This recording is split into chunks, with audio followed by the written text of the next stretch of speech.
దివ్యాంగులకు ఉపకరణాలు అందించే గుర్తింపు శిబిరాన్ని జగ్గంపేట ఎమ్మెల్యే జ్యోతుల నెహ్రూ ప్రారంభించారు. జిల్లా దివ్యాంగుల కేంద్రం ఆధ్వర్యంలో జగ్గంపేట నియోజకవర్గంలోని ALIMCO సంస్థ ద్వారా ఉపకరణాలు ఇవ్వనున్నారు. ఈ కార్యక్రమాన్ని జగ్గంపేట మండల పరిషత్ కార్యాలయంలో ఏర్పాటు చేయడంతో నియోజకవర్గంలోని వికలాంగులతో ఆ ప్రాంగణం కిక్కిరిసింది. ఈ శిబిరంలో దివ్యాంగులకు అవసరమైన బ్యాటరీ ట్రైసైకిల్స్, శంఖకర్రలు, శ్రవణ యంత్రాలు, కృత్రిమ కాళ్లు తదితర ఉపకరణాలు, RTC బస్ పాస్ లో మెడికల్ క్యాంప్ నిర్వహించారు. క్యాంపులో పాల్గొన్న దివ్యాంగులు అందరికీ భోజన సదుపాయం కల్పించారు. ఈ సందర్భంగా ఎమ్మెల్యే జ్యోతుల నెహ్రూ మాట్లాడారు. అంతేకాకుండా సామాజిక సేవా దృక్పథంతో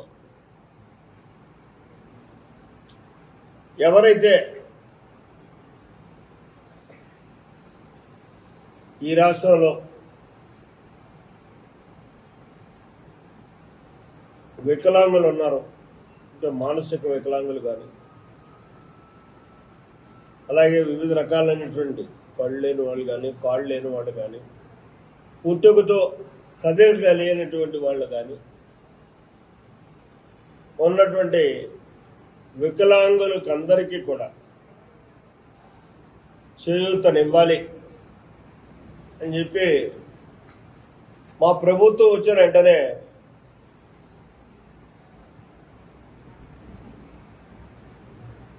₹3,000 ఉన్నటువంటి, గతంలోనే చంద్రబాబు నాయుడు గారి ప్రభుత్వంలోనే 3,000 చేశారు వికలాంగులకి.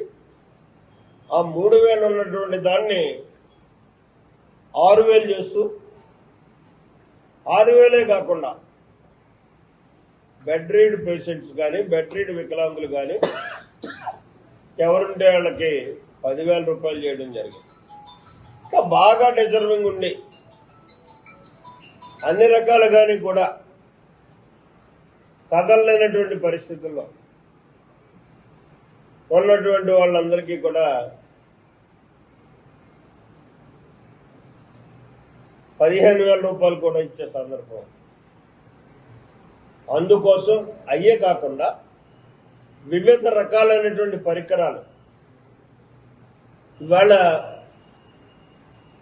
కేంద్ర రాష్ట్ర ప్రభుత్వాల యొక్క సమాఖ్యతో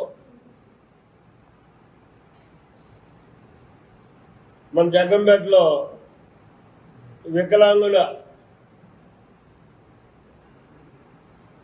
ఎవరికి ఏ అవసరం ఉన్నాయో అన్న దాన్ని ఐడెంటిఫై చేయడానికి తొందరలోనే కాళ్ళు లేని వాళ్ళకి కాళ్ళు ఏర్పాటు చేసేలాగా,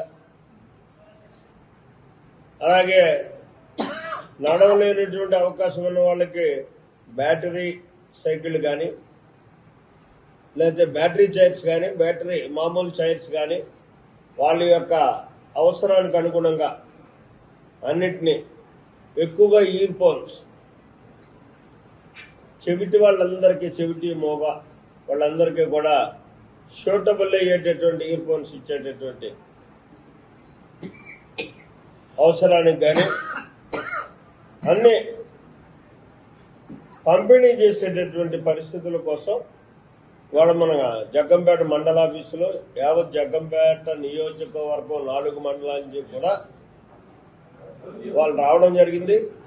వాళ్ళందరికీ కూడా తగిన పరీక్షలు చేస్తున్నారు. ఆ పరీక్షల్లో వచ్చినటువంటి రిపోర్టులను బట్టి ఆయా అవసరాలకు అనుగుణంగా వాళ్ళకి ఆ సామాగ్రిని తొందరలోనే కేంద్ర రాష్ట్ర ప్రభుత్వాల యొక్క సమన్వయంతో ఈ కార్యక్రమాన్ని అందివ్వడం జరుగుతుంది. వాళ్ళందరికీ కూడా ఆ సామాగ్రిని ఇవ్వడం జరుగుతుంది. ఇది సామాజిక దృక్పథంతో పనిచేసేటటువంటి ప్రభుత్వం చేసేటటువంటి చర్యలు. దీనికి మా వంతు బాధ్యతగా ఇవాళ ఎవరైతే వికలాంగులకి తో వచ్చినటువంటి సహాయకారులకి